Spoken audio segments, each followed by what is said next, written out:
Apa yang perlu kita lakukan sebagai pribadi beriman?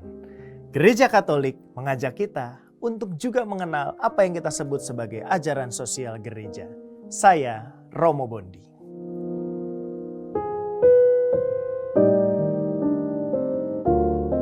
Keuskupan Agung Jakarta saat ini tengah menyuarakan sebuah tema besar agar kita memiliki semangat untuk menghidupi kesejahteraan bersama.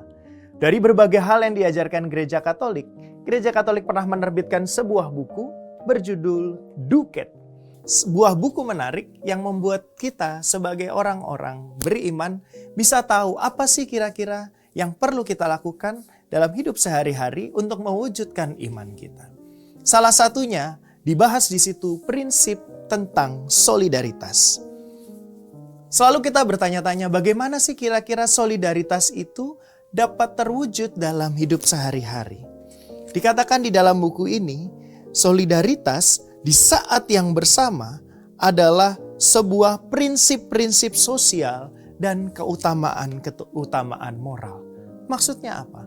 Bahwa prinsip hidup bersama, prinsip sosial membutuhkan solidaritas, dan disitulah kemudian ada nilai-nilai atau keutamaan-keutamaan untuk menjadi lebih baik yang disebut dengan keutamaan moral.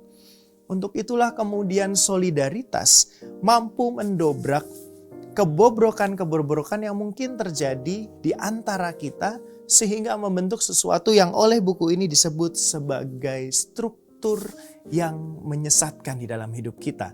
Melalui solidaritas kita jadi peduli kepada sesama dan akhirnya kita boleh sampai pada sebuah tujuan mewujudkan peradaban kasih di tengah hidup kita.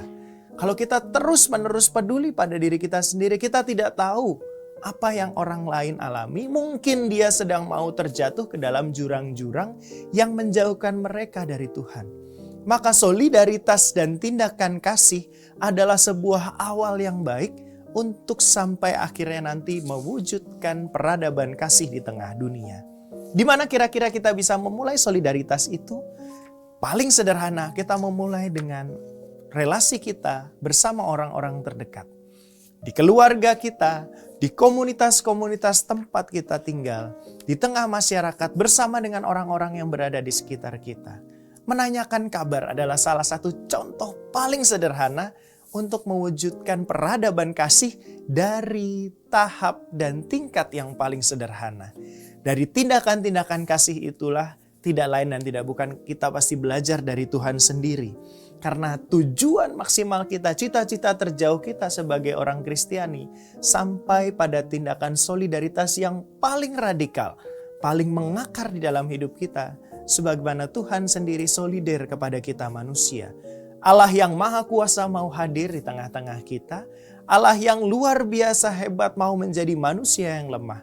Untuk solider dan mewujudkan solidaritas itu di tengah hidup manusia.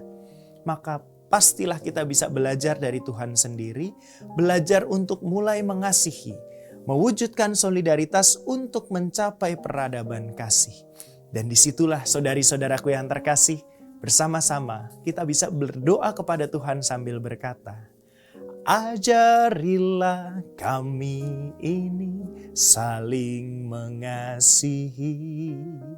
Ajarilah kami ini saling mengampuni. Ajarilah kami ini kasih-Mu ya Tuhan. Kasih-Mu kudus tiada batasnya. Semoga kita boleh belajar dari kasih Tuhan, mewujudkan solidaritas untuk sampai pada peradaban kasih. Mulai dari keluarga, orang-orang terdekat, sampai ke setiap pribadi yang diutus Tuhan di dalam hidup kita. Mari menjadi pribadi yang solider, Tuhan memberkati.